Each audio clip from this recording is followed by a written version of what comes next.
네, 안녕하세요. 무엇이든 물어보세요. 로보캐스트의 박지훈, 김지혜 변호사입니다. 최근에 날씨도 굉장히 더워지고 있죠.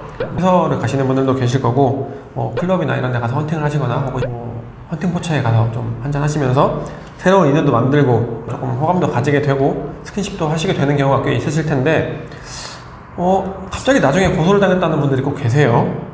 사실은 이런 경우가 심심찮게 있죠. 그래서 서로 호감을 가져서 좋은 인연이 되면 좋겠지만 안타깝게도 송사까지 번져서 악연으로 끝나는 경우가 많이 있는 것 같습니다. 이번 유튜브 영상은 이제 나는 진짜 억울하게 당했다, 합의하에 스킨십을 했는데 고소를 당했다 하는 분들에게 도움이 되기를 바라면서 박지훈 변호사께서 아주 심혈을 기울여 고른 주제입니다. 잘 알고 계시겠지만 이제 스킨십에 대한 합의가 있었느냐, 거기에 대한 직접적인 증거는 이제 합의서를 쓰지 않는 이상은 사실은 굉장히 입증하기가 어려울 겁니다. 그러면 어떻게 해서 성관계에 관해서 합의가 있었느냐를 알아볼 수 있냐면, 보통은 성관계 전후의 카카오톡 대화 내용 같은 것들, 그리고 성관계 합의 당시에 녹취나 동영상이 있다 하면 이런 것들을 기초로 해서 성관계 합의 여부를 판단하고 있습니다. 근데 좀 문제가 되는 거는 성관계 장면을 촬영하시면 그것 또한 중대한 범죄가 됩니다. 그래서 이제 추가적으로 좀 말씀을 드리면, 그리고 이제 클럽이나 술집에서 좀 헌팅을 했을 거 아닙니까? 만나자마자 스킨십을 하진 않을 거 아니에요. 그 전후 관계가 있을 건데, 그런 자연스러운 스킨십이나 혹은 게임이나 이런 과정들이 찍힌 CCTV가 있다 한다면 그런 CCTV를 확보하시는 것이 중요하고, 또 그렇게 좀 호감을 가지다가 숙박업소에 갈 때 그 숙박업소에서 숙박비는 누가 내었는지, 그리고 숙박업소에 가게 된 과정은 어떠한지, 숙박업소에 CCTV가 있다면 그 부분도 좀 보관을 하시고, 그 상황을 좀 정확하게 기억하고 있는 숙박업소에 종업원이 있다면 그 종업원의 진술을 좀 받는 것도 중요합니다. 그러면 박지훈 변호사님께서 최근에 유사한 사례를 진행해 보신 적이 있는데 어떤 것을 증거로 주장을 해보셨었나요? 실제로 이제 그때는 기간이 조금 지난 후에 고소가 이루어져서 CCTV는 거의 남아있지 않았어요. 대신 이제 술값을 남자분과 여성분이 번갈아서 냈거든요.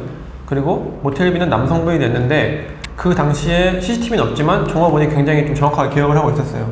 종업원분이 진술을 하기에는 여성분이 술 취하지도 않았었고, 그다음에 본인이 직접 신분증도 확인해 줬고, 숙박업소 올라가는 것도 굉장히 자연스럽게 이루어졌었다, 그런 내용들이 있었습니다. 그래서 좀 유리하게 적용이 됐던 그런 사안입니다. 약간 종업원분의 진술이 좀 핵심적인 역할을 했을 수 있겠네요.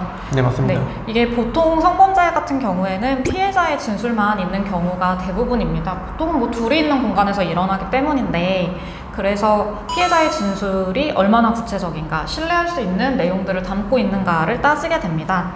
최근 1심에서 징역 10년의 유죄 판결을 받고 2심에서 무죄가 나온 판결이 있었죠. 근데 이 사건에서는 피해자들의 진술을 신뢰할 수 없다라고 판단한 것으로 저희가 해석을 하고 있습니다. 그만큼 피해자의 진술을 탄핵할 수 있는지 여부가 유죄 무죄를 가루는 핵심적인 증거가 됩니다. 네, 그래서 정말 억울하게 너는 고소당했다 이렇게 생각하시는 분들은 미리 조금 카톡 같은 걸로 당시의 상황을 조금 유도하시는 것도 좋은 것 같습니다. 그래서 가급적이면 고소된 순간부터는 변호인의 조력을 좀 받으시는 게 좋습니다. 이제 대부분 검찰이 기소할 때까지가 나는 억울하기 때문에 기다리면 풀어줄 것이다 이렇게 생각을 하고, 검찰 기소시까지 그냥 혼자 쭉 수사를 받고 재판을 가서야 변호사를 선임하시는 경우가 많은데, 오히려 재판에서는 뒤집기가 쉽지 않습니다.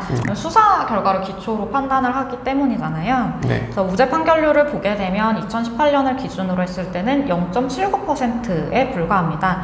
그렇기 때문에 수사 단계에서부터 변호사와 상담을 하시고 선임을 하신 후에 진행을 하시는 것이 아무래도 무죄를 이끌어낼 수 있는 데에 도움이 될 것 같습니다. 네, 그렇죠.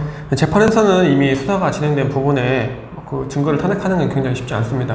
거의 불가능한 경우도 많은데, 재판은 도박이 아니라 현실입니다. 그래서 로또를 바라듯이 이제 무죄를 이제 주장하지는 마시고, 미리 수사 단계부터 차근차근 준비를 하셔야 재판에서도 충분히 본인의 억울함을 주장할 수 있으니까 잘 준비하셔서 입증을 하시기 바랍니다.